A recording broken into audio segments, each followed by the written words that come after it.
OAB, ela nem faz parte do sistema de justiça, na verdade, né? Ela é uma função essencial à justiça. A gente está sempre lutando para que o judiciário reveja seus posicionamentos, consiga botar mais mulheres negras na magistratura, mas mais pessoas negras como um todo. O Ministério Público também possa colocar mais promotoras negras, principalmente procuradoras, né, negras. A gente busca mais espaços para procuradoras negras. E nesse contexto, eu acredito que a OAB sai na vanguarda. E por que sai na vanguarda? Porque na semana passada nós tivemos a aprovação de cota de 30% das negras dos cargos de gestão para a OAB para as pessoas negras. Então, e paridade de gênero. Em todas as eleições da OAB, nós teremos 50% de mulheres, 50% de homens e 30% de pessoas negras. Isso para a gente vai ser super importante. Por que vai ser super importante? Porque a gente vai poder ressignificar os espaços. Hoje, o Conselho da OAB de Pernambuco, eu fui a primeira conselheira negra e sou a única pessoa negra de mais de 70 cadeiras. Tem, na verdade, metade de suplência, né? E isso é algo que a OAB já está corrigindo. Essa semana passada, ela conseguiu dar um marco histórico e com certeza esse cenário vai mudar para as próximas. O que não é uma sinalização que a gente tem do Poder Judiciário, não é uma sinalização que a gente tem do Poder Legislativo. Nós temos subrepresentatividade em todos os espaços. Isso é péssimo, porque a OAB, ela simplesmente, apesar dela ter conseguido dar esse andamento, né, ser vanguarda, a gente percebe que os espaços de poder, eles ainda gozam de uma subrepresentatividade racial e de gênero nos seus principais locais de liberação. Então, assim, a gente precisa repensar o sistema. E isso é porque também a gente vem de um racismo estrutural, que é algo que a gente deve conversar ao longo da conversa. É verdade. Eu tô percebendo, tua internet aí tá um pouco, a tua imagem ficou um pouco embaçada. Eu não sei o que é que tá acontecendo. E tá cortando assim um pouquinho. Você tá percebendo isso ou não? Não, para mim, na verdade, cortou um pouquinho quando você falou. Mas aqui não tá. A imagem agora tá boa. Quer que eu saia e entre? Não. Pô, bora fazer isso. Sai e entra aí, para ver se fica melhor. Para mim ficou um pouco embaçado.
Vamos ver agora, né?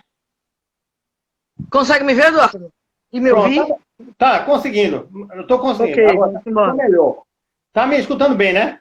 Pronto. E aí, Manuela, vamos fazer o seguinte, a gente vai ter uma hora, né? Menos de uma hora, né? Porque eu acho que em 55 minutos, que a gente vai fazer as considerações.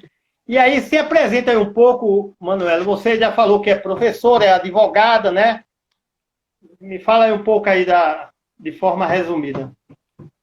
É, deixa eu só mandar um beijo para Andreilson, meu ex-aluno, Ailton, meu ex-aluno, Iniane, aluno desse aí período, Papati, Iva, Zé e para Li Santos, que é defensora daqui, pessoas que estão nos prestigiando, que acho que é sempre importante a gente trazer. Mas eu sou, quem quer me conhecer um pouquinho mais, é o @manualves.adv. Eu sou mulher, sou negra, sou lésbica, nordestina, sou advogada, sou professora, né? Eu atualmente faço parte da coletiva Abaiomi Juristas Negras, que é uma coletiva de mulheres negras que ajuda outras mulheres a acessar espaços de poder por meio de concurso ou por meio de aprovação na OAB, e sou vice-presidenta do movimento LGBT Leões do Norte, que é um movimento LGBT super conhecido aqui de Pernambuco, um dos mais atuantes. E essas são as principais pautas nas quais eu milito, né? E sou professora de Direito Constitucional. Na OAB eu tenho alguns cargos, né? Sou advogada, mas sou extremamente atuante na OAB. Estou presidenta da Comissão de Igualdade Racial da OAB, sou conselheira estadual, né? Como eu falei, primeira conselheira estadual da OAB Pernambuco em 88 anos, né? E sou de algumas outras comissões, Comissão de Diversidade Sexual, Comissão da Mulher Advogada, do Comitê de Representatividade, e sou atualmente sócia, né, fundadora da Banca Azevedo e Alves Advocacia. Esse é o escritório no qual eu trabalho, e esse escritório é especializado em compliance. Compliance antidiscriminatório. O que significa dizer isso, Eduardo? Significa que nós, além de acompanhar causas, que nós acompanhamos, divórcio, pensão, né, relaxamento de prisão, demanda trabalhista, nós implementamos em organizações públicas e privadas programas de compliance visando que essas organizações sejam mais inclusivas, que elas fiquem livres de discriminação. Isso eu vou conversar contigo aos poucos, durante o debate, porque eu acredito que o nosso escritório dá uma grande contribuição para o mundo antirracista. Que bom, Manuela. Massa e massa. Toda poderosa. Achei ótimo. E aí, Emanuele, vê só, na realidade, deixa eu falar um pouquinho. Eu quero agradecer, a gente agradece em nome do grupo Saúde da Mente, que esse grupo faz parte do NASF, que é o NASF Recife, da Prefeitura do Recife, né? Do Distrito Sanitário 2 aqui. E esse grupo iniciou presencial na ESF, né? Estratégia da Saúde da Família, de Chão de Estrelas. E aí, em razão da pandemia, a gente fez de forma remota.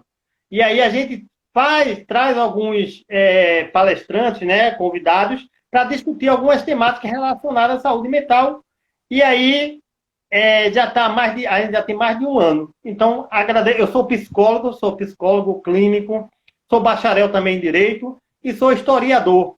Aí, professor também, professor universitário, eu sou também. E aí, um prazer grande. E aí a gente vai fazer o seguinte, Manuela. A gente vai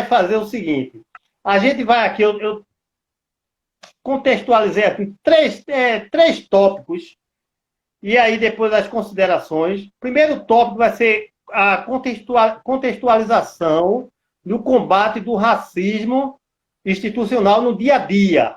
Eu quero dizer, do trabalho do advogado. E aí esse seria o primeiro tópico. O segundo tópico vem principais características do racismo institucional nas instituições públicas e privadas. E o terceiro, principais práticas racistas e, por final, as suas considerações. Pode ser assim? Pode sim. Pronto. E aí eu gostaria que você comentasse um pouco, né, contextualizando o combate do racismo institucional no dia a dia do operador do direito, entendeu? Na verdade, Eduardo, te agradeço também pela oportunidade de estar aqui falando, né? Fazendo uma abordagem tão rica e fazendo uma abordagem tão importante, né, sobre um tema que me é tão caro. E é exatamente dentro dessa perspectiva que eu começo já falando um pouco sobre as dificuldades que nós encontramos enquanto advogadas e advogados no dia a dia. na prática, a gente busca representatividade. Isso é algo que a gente busca em todos os espaços.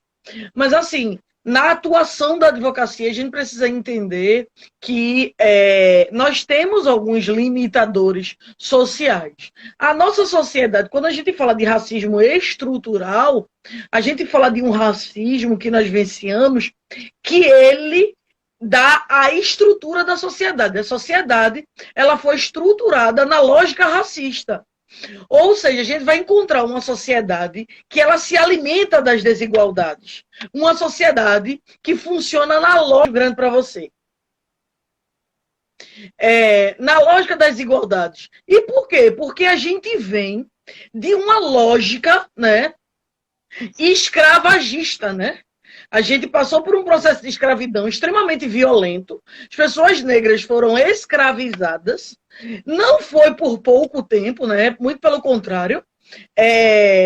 Isso aconteceu por muito tempo. Pra você ter uma ideia, a cada 10 anos de Brasil, nós temos 7 no qual passamos na escravidão e apenas 3 livres. Então, assim, a gente ainda tem mais tempo escravidão do que livres dessa mazela, mas indiscutivelmente, na prática, nós ainda não vencemos essa mazela. Tem um pessoal que está me esperando assim que eu sair daqui, professora Ana Paula, professor Luan, professor Yuri, estão todo mundo esperando, mas fiz questão que entrassem na live para nos prestigiar, Eduardo. E manda um beijo todo, bem carinhoso para todos. E aí, Eduardo, essa lógica da escravidão, ela acabou. Apesar da gente ter o fim do processo de escravidão, a gente sabe que as pessoas negras não tiveram qualquer suporte do Estado. As pessoas negras, elas simplesmente foram jogadas ao léu. A elas não foi dado acesso a direitos fundamentais, como educação, como saúde, né, como habitação. Por isso que os antigos... as antigas senzalas, né? Os antigos lugares onde as pessoas negras ficavam, os antigos quilombos acabaram virando novas periferias. Porque quando a gente entra na periferia, a gente tem um quantitativo muito maior de pessoas negras do que de pessoas brancas. Porque quando a gente chega nos espaços de poder, a gente tem muito mais pessoas brancas do que pessoas negras. Por um motivo bem simples. Por a sociedade brasileira ter se constituído num parâmetro de desigualdade. E assim, isso continua reverberando em todas as profissões, trazendo para a advocacia. Na advocacia, nós temos uma categoria extremamente conservadora, uma categoria extremamente elitizada. A gente sabe que para fazer o ensino superior no nosso país já é um privilégio. Se esse ensino superior for direito, se esse curso for o curso de direito... Tá me ouvindo, Eduardo? Tô ouvindo. Se esse curso for o curso de direito, o privilégio é ainda maior. Nessa perspectiva, o que é que eu trago? Eu trago que nós precisamos fazer dos espaços de justiça espaços mais inclusivos. Por exemplo, infelizmente, na prática, eu não sou bem vista na área jurídica com o meu black. Porque o black não é o padrão eurocentrado que o sistema de justiça espera. O sistema de justiça espera um cabelo lisinho na chapa. Então a gente precisa vencer esses padrões, que são padrões extremamente preconceituosos, discriminatórios, e entender que nós temos direito de usar nossos tecidos africanos, usar as nossas guias, usar nossos cabelos blacks, usar nossos cabelos trançados. E, principalmente, nós precisamos de uma justiça que seja uma justiça que tenha sensibilidade.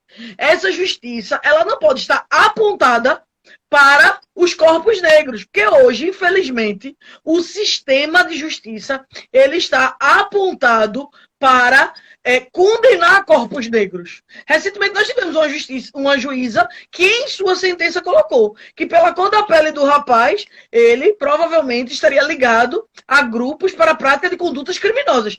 Pela cor de pele, a gente já parte. A caneta nem foi colocada no papel para sentenciar, mas a gente já começa com pelo menos 5 anos nas costas de pena. nós precisamos perceber que as advogadas e advogados, pretas e pretos, precisam, né, cada vez mais ter o acesso, né, aos espaços de justiça, sem que isso pareça que a gente está pedindo favor. E é preciso que a gente tenha uma desconstrução desse padrão, né, que é um padrão eurocentrado que desrespeita toda a nossa lógica afrocêntrica, toda a nossa origem. E é preciso respeitar nossos cabelos, é preciso respeitar nossos corpos, é preciso respeitar nossas crenças, até porque a gente tem hoje, na Constituição de 88, devidamente reconhecido o racismo como crime inafiançável, imprescritível, com previsão constitucional. O que a gente precisa hoje é efetivar a conscientização. Porque no papel está tudo muito bonito, Eduardo. Mas ninguém conhece ninguém que foi condenado por racismo. É uma raridade. Por que isso? Porque, infelizmente, na prática, o que a gente tem é uma subnotificação. Na prática, o que a gente tem é um desestímulo à denúncia. Na prática, o que a gente tem é uma falta de compromisso do Estado com um enfrentamento real do racismo estrutural. Manda um beijo bem grande para a Rose aqui. Eu acho que é isso. Beijo, Rose. Rose que eu acho que é isso. É dificuldades. Fale. Rose também participou aqui conosco aí, fez uma discussão belíssima. Minha amiga. Rose é maravilhosa. Um abraço, Rose. Pois não, Manu, pode continuar, desculpa. Não, tranquilo. E eu acho que é um pouco disso. Aí tá. Eu vou continuando pelos pontos que você colocou, tá, Eduardo? Tá ok. Aí agora, esse primeiro tópico, você teria mais alguma coisa ou já tá legal, esvaziou? Eu acho que é isso, a gente falar das principais dificuldades e da gente buscar mudanças dentro dessa perspectiva. Mas assim, como fazer isso? A advocacia deu grandes passos nesse ano que a gente teve. E em Pernambuco, principalmente. Mas a gente ainda luta para, na categoria, nós temos a maior visibilidade e ocupação de espaços. E, para além disso, para que nos sistemas nós estejamos devidamente representadas. É isso. Beleza, massa. E aí o segundo tópico, doutora Manuela, ficou principais características do racismo institucional nas instituições públicas e privadas. No seu dia a dia aí, como advogada, o que é que você presencia? Pronto, isso é algo que é importante a gente dizer. Uma das coisas que a gente escuta muito é que o racismo ele é velado.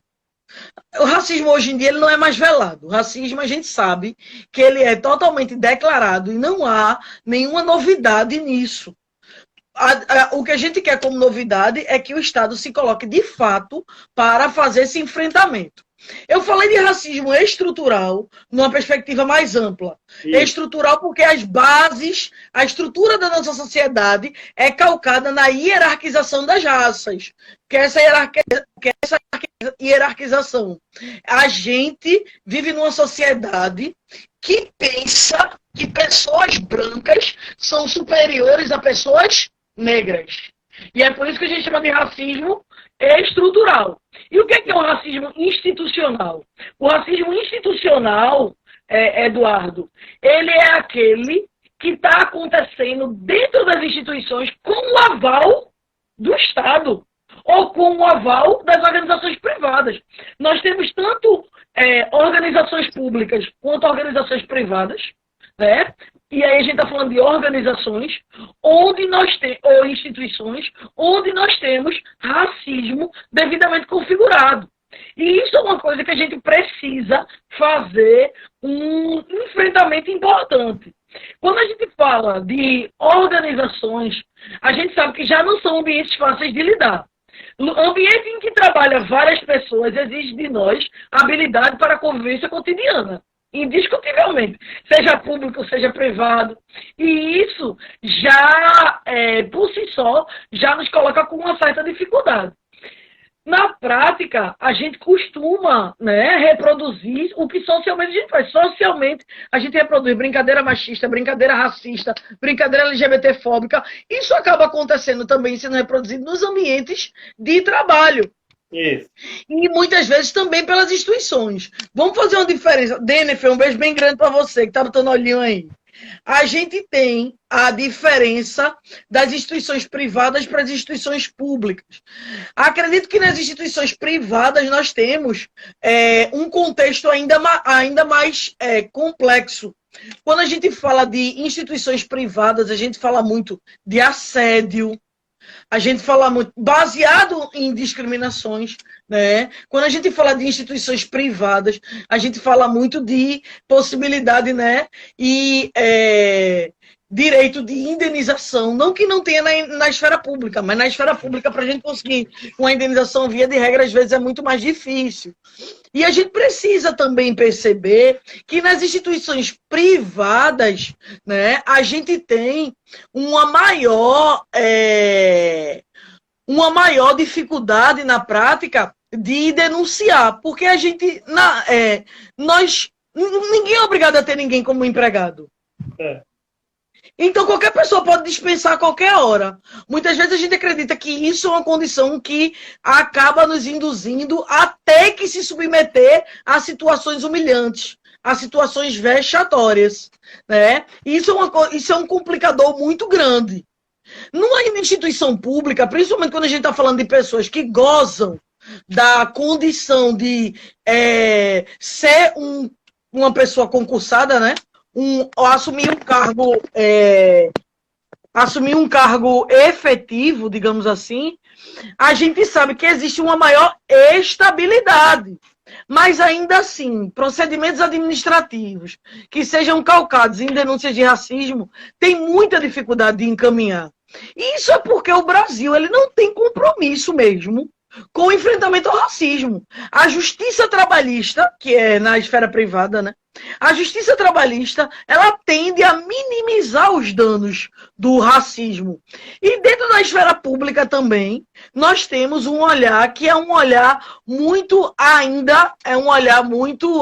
como é que eu posso dizer? Infelizmente é um olhar muito tolerante com todo tipo de discriminação. E acaba que a gente, coletivamente, não assume o compromisso de fazer esse enfrentamento.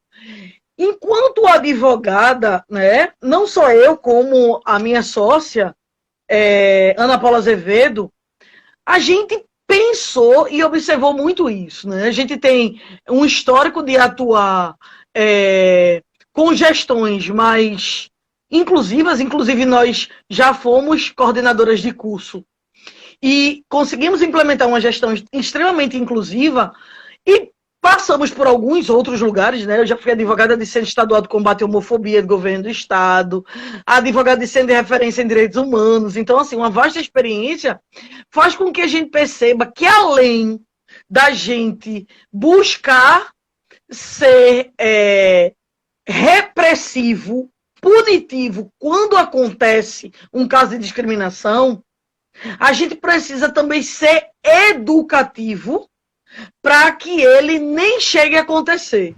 É uma forma da gente tentar evitar ou agir de forma preventiva para que a gente consiga minimizar ou erradicar as práticas discriminatórias dentro das organizações. As organizações, elas hoje, principalmente dentro do Brasil, elas agem sem qualquer responsabilidade. E a depender, desculpa, que entrou uma ligação aqui. E a depender da empresa, Eduardo, vou lhe dizer bem sincera. Tem empresa que vale mais a pena pagar a indenização, mas não permitir que a sua empresa seja representada por uma preta de cabelo black. Que sua empresa seja representada por um negro cheio de guia de candomblé. É melhor pagar uma indenização, que é uma vez na vida, outra na morte. Uma indenização que uma justiça raramente dá, e quando dá em valor irrisório. Não é um valor suficiente para pesar no bolso e servir de forma educativa. Então é importante que a gente perceba que essas instituições, elas estão vivendo numa lógica totalmente de se omitir da luta antirracista. Inclusive, por esse motivo, e acreditando que é muito mais fácil a gente ajudar a fazer esse enfrentamento antes que ele aconteça, que nós, enquanto banca jurídica, né? A nossa banca jurídica, ela trabalha com implementação de programas de compliance. Sabe por quê, Eduardo? Porque o primeiro, vou dizer o que é o programa de compliance. Um programa de compliance é um programa que ele agrega várias fases de um programa que luta contra a discriminação. Então, por um exemplo, se eu quero que a minha empresa não tenha discriminação, eu tenho que disponibilizar um canal de denúncia. Porque um colaborador, uma colaboradora que for vítima de preconceito, tem que ter onde denunciar. Se eu quero que meus colaboradores e minhas colaboradoras ajam com ética, eu preciso ter um código de conduta. Que eles saibam, que elas saibam, o que é que pode e o que é que não pode. Eu preciso, se eu quero levantar a bandeira antirracista, eu preciso ter uma permanente análise de quem trabalha comigo. Se eu vejo que no meu corpo de funcionários, nos cargos mais altos, não tem pretas e pretos, eu preciso direcionar seleções específicas para pessoas negras. Isso não é ilegal, não é inconstitucional, como a gente teve a Magazine Luiza fazendo, como a gente teve a Bayer fazendo. Pelo contrário, é uma forma da gente garantir equidade. Se eu quero que a minha empresa seja inclusiva, eu preciso mudar a forma como as minhas redes sociais dialogam. Tem empresa que quer se colocar como antirracista. Mas, se você abrir o perfil do Insta dela todinho, só tem gente branca. Não tem uma pessoa preta. Como é que garante inclusão? Não tem uma pessoa cadeirante. É verdade. Fica complicado. A gente normalmente entra nas instituições e faz uma total mudança, né?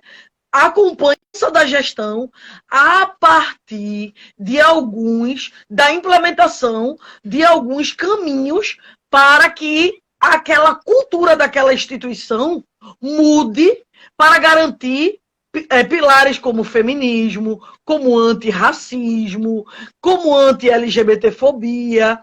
E pode ter certeza, Eduardo, uma empresa que se coloca, né, de forma a respeitar, de forma a trabalhar essas pautas internamente, esta empresa, ela se destaca no mercado. Primeiro, ela se destaca porque num país racista, num país machista, num país LGBTfóbico, uma empresa que se posiciona já é diferenciada. Ou uma organização que se posiciona já é diferenciada. E segundo, Eduardo, quando você busca esses princípios, você valoriza as pessoas. E pessoas valorizadas trabalham com mais alegria, com mais felicidade, com mais estímulo. E pessoas motivadas costumam ser muito mais valorosas para as instituições. A instituição só tem a ganhar. E a gente entendeu que a cultura do respeito, a cultura da tolerância dentro das organizações, via de regra, reflete para fora. Porque reflete para toda a sociedade. Porque uma pessoa ela não fica aprendendo, tendo formação política, entendendo que não pode soltar piada racista no trabalho, mas em casa essa pessoa avacalha. Então, ela normalmente, se ela vai entendendo, ela vai mudando as práticas dela também. Verdade. Então a gente começa... Oi? Verdade. Agora, veja bem, isso aí que você está falando é uma coisa muito séria. Eu fico aqui me perguntando, eu estava aqui pensando, vocês, enquanto grupo de igualdade racial da representatividade da OAB Pernambuco, vocês são solicitadas para dar curso, palestras em instituições públicas, privadas, como é, Sim, para de uma certa sim. forma, pela questão de compartilhamento, a questão de educação, as firmas solicitam muito. Como é que é? Na OAB, a gente normalmente não trabalha assim para firma, para empresa privada. A gente não trabalha. Mas a gente faz muitas parcerias com o poder público. Isso aí a gente faz. Então, assim, a gente faz parcerias com a gerência de igualdade racial do município de Recife, Girlana Diniz, gerente maravilhosa, faz um trabalho fantástico. A gente faz parceria com a Gerência de Igualdade Racial do Governo do Estado. Nós temos hoje Mãe Lúcia à frente do processo. Gorete, um beijo grande para você que acaba de chegar na live, viu? Mãe Lúcia, que é a gerente de igualdade racial, a gente trabalha com esse pessoal. A gente trabalha com a polícia, que a gente sabe que a gente precisa estar permanentemente dialogando. A gente dialoga com o Ministério Público, porque tem muitos procedimentos também com a pauta de equidade racial. A gente atua, essa é a atuação, uma das atuações que nos é mais cara, Eduardo. A gente atua em instituições de ensino superior, instituições de ensino mesmo, escola. A gente faz algumas abordagens. Em instituições de ensino, a gente tem parcerias com a Federal, com a Rural, com a Católica, grandes instituições que conseguem, né, desenvolver trabalhos e parcerias e entendem a nossa importância dentro desses ambientes, pregando, construindo, né, caminhos para a equidade racial, independente do trabalho que atuam nessas organizações. A OAB, eu costumo brincar, né, que a OAB é uma instituição muito metida. E por que eu brinco assim, né? A gente costuma falar isso. Por que eu brinco assim? Porque ela não se resume aos direitos dos advogados e das advogadas. A OAB é a Casa da Cidadania. E carregamos a missão de defender pautas de interesse de toda a sociedade. Isso. E é nessa perspectiva que a OAB se coloca e a Comissão de Igualdade Racial reforça o seu papel. Em que perspectiva? Numa perspectiva da gente sair dos quadrantes da OAB e da gente entender que a gente tem que contribuir para além da OAB, com o pessoal da saúde, a gente tem que estar dialogando com o Ministério Público, com as instituições de ensino, porque a educação também que tem que ter equidade racial, a gente tem que trabalhar transporte público, a gente tem que trabalhar... Todas as pautas que têm relevância social são pautas caras para a Comissão de Igualdade Racial. Principalmente, Eduardo, por um motivo bem básico. Porque quando a gente fala de racismo estrutural, a gente está falando de hierarquia de raças dentro de uma lógica sem razoabilidade social. Mas, infelizmente, isso se justifica porque a população negra goza dos piores lugares de atuação na nossa sociedade. Se você vê transporte público, a população negra é a que mais se utiliza transporte público. SUS, mais de 60% da população que acessa o SUS é a população negra. Se a gente fala de violência obstétrica, as mulheres negras são as principais vítimas. Se a gente fala de educação, a população negra é a que menos tem acesso. E quanto mais alto for o nível, menos pessoas negras conseguem acessar. Se a gente fala de segurança, quem é que mais morre nesse país? É a população negra. Quem é que mais é encarcerado nesse país? É a população negra. Então, assim, todas as pautas nos são caras. E a gente tenta, né, Eduardo? Porque a gente sabe que a gente não consegue dar conta de tudo. Mas a gente tenta dar contribuições um pouco em todas as esferas. Agora, normalmente a gente não dá muita contribuição, não consegue uma contribuição muito efetiva junto a empresas privadas. Empresas privadas normalmente atuamos de forma particular, como, por exemplo, tem alguns escritórios que já contrataram a nossa banca para implementar compliance. A gente já entrou em escritório para aplicar o produto. Isso acontece? Acontece. Mas a OAB mesmo, ela não desenvolve este trabalho dentro de empresas privadas. Mas ainda assim, sabe, Eduardo, a gente ainda atua. Por exemplo, escritórios de advocacia. Escritórios de advocacia são privados. Eduardo, tu acredita que tem matéria, saiu uma matéria no passado de uma pesquisa que foi feita, que mostra que menos de 1% das pessoas contratadas em escritórios se declaram negras e negros? Acredito. Isso é uma pauta que a OAB precisa bater. E nós, enquanto Comissão de Igualdade Racial, estamos fazendo o diálogo com os escritórios de advocacia. Não dá para a gente fechar os olhos para essa realidade. E é um pouco disso que reside a nossa Comissão de Igualdade Racial. Atuar nessa perspectiva de dar contribuições para que a gente sempre possa estar trazendo a equidade racial numa perspectiva, acho que você já ouviu falar disso, Eduardo, como você é da esfera de saúde, de racializar os debates. O que é racializar o debate? É a gente para tudo. A gente consegue trazer recorte racial para a educação, trazer recorte racial para a saúde, trazer recorte racial para a segurança. A gente traz recorte racial para todo canto. Essa é a nossa missão. Verdade.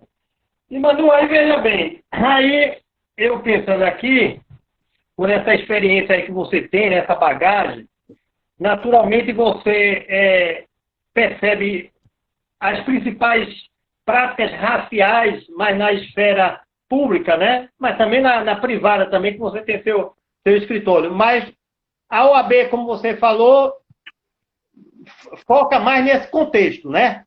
E, de uma certa forma, vamos dizer assim, trabalhar os direitos dos advogados negros e negras na questão de discriminação, né, de preconceito, nesse sentido aí, o grupo de igualdade social. Tá, né? Quais são as principais práticas que você percebe no dia a dia? Pronto, vamos lá. Práticas racistas, né? Você já falou. Deixa eu deixar um cheiro aqui só para ex-aluno Newton, querido, e os professores João, Torres, Evandro e minha querida companheira Rivânia, companheira do movimento de lésbicas em Pernambuco. Cheiro grande, Rivânia. Um abraço, exatamente. Quando a gente fala, Eduardo, das principais condutas, né, racistas que a gente encontra na sociedade, a gente fala principalmente que o racismo, na verdade, ele pode ser manifestado, a pessoa pode não ter aberto a boca e só por sinais a pessoa pode ter sido racista. Isso é um fato que a gente sabe que é nítido. Só que, assim, vou ser bem sincera, a gente tem vários casos de racismo. A gente tem racismo, por exemplo, quando pessoas negras se submetem a uma seleção, normalmente fica a pessoa branca. Inclusive, em seleção para ascensão dentro da empresa. A gente tem pessoas negras, que esse é o principal caso de racismo que a gente tem. É exatamente os casos de... a gente vai chamar de racismo recreativo. O que é o racismo recreativo, né? Que o Adilson Moreira vai trazer pra gente. Racismo recreativo é aquele que a pessoa tira a brincadeira e depois diz: ah, eu tava só brincando. É porque tudo agora é mimimi. Tudo agora é mimimi, de fato, porque a gente tá numa cultura que a gente já não tolera mais colocações racistas. É simples assim, né? Então, essas são as principais práticas. Mas, assim, a gente vai ver condutas racistas, né, todos os dias. Por que isso? O português é racista, Eduardo. É verdade. A gente, tudo que é ligado a preto, a gente coloca como negativo, né? Aquela história de lista negra, tá na minha lista negra, a coisa tá preta. Quer dizer, tudo que é preto é ruim. Então, o português é racista, né? Hoje, quando a gente vê um preto na rua, dependendo da hora, a gente acha que vai ser roubado. Porque a gente tem no nosso estigma infelizmente, uma presunção de que pessoas negras estão à margem da sociedade. Quando a gente fala, o nosso caráter é posto em xeque pela nossa cor da pele. Quando a gente fala de Quando a gente fala de pessoas negras dentro do ambiente de trabalho, se houve algum tipo de conduta ilícita, nós, presumidamente, somos as primeiras dos primeiros a sermos considerados culpadas e culpados.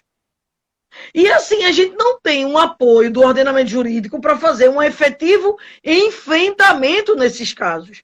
E é exatamente um pouco dessa perspectiva que a gente precisa desconstruir. Por que eu estou falando isso, tá, Eduardo? Estou falando isso porque, apesar de todas essas questões, o que é que a gente precisa? Eu acho que se a gente ficar esperando que pessoas brancas não sejam mais preconceituosas, a gente não vai conseguir sair de onde a gente está. Eu acho que a gente só vai mudar quando a gente conseguir fazer com que pessoas negras saibam os seus direitos. E a partir daí efetivem. Mas o crime de racismo, sabe, Eduardo, ele tem um problema. Qual é o problema? Ele é de difícil comprovação. Porque muitas vezes ele está na esfera subjetiva. Ele muitas vezes acontece, quem estava lá, quem viu, percebeu o tom da voz. Quem estava lá, quem viu, percebeu o desdém, percebeu o desprezo pela pessoa.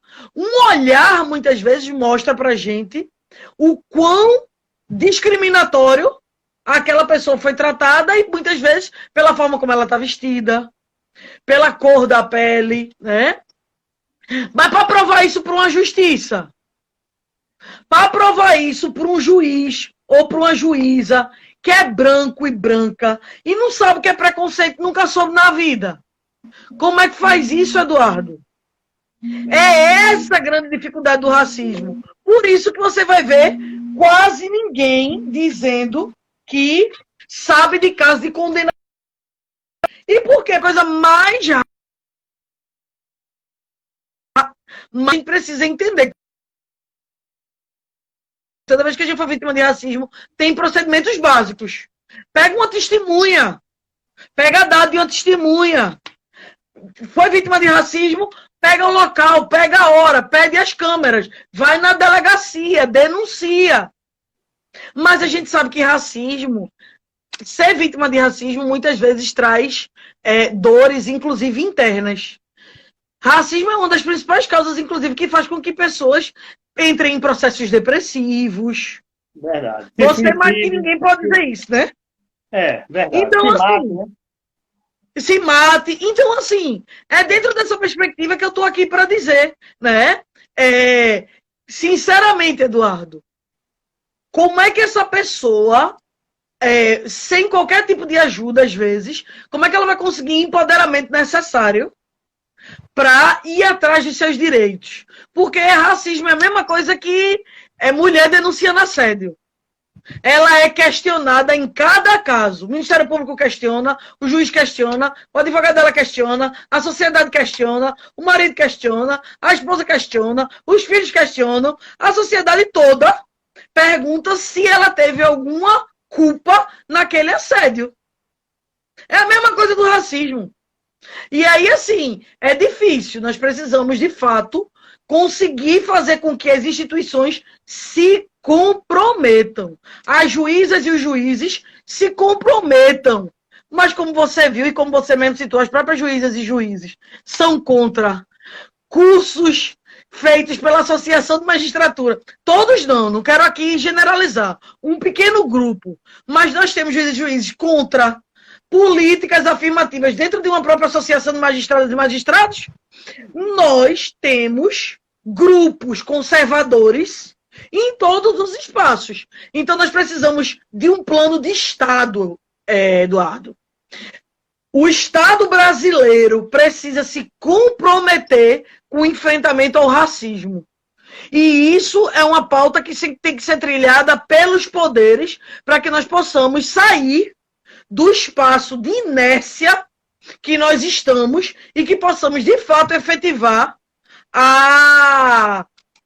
um Estado que se coloque antirracista e que seja efetivo na punição, na responsabilização e na prevenção para garantir que as pessoas negras tenham equidade de oportunidades e direitos dentro dessa sociedade.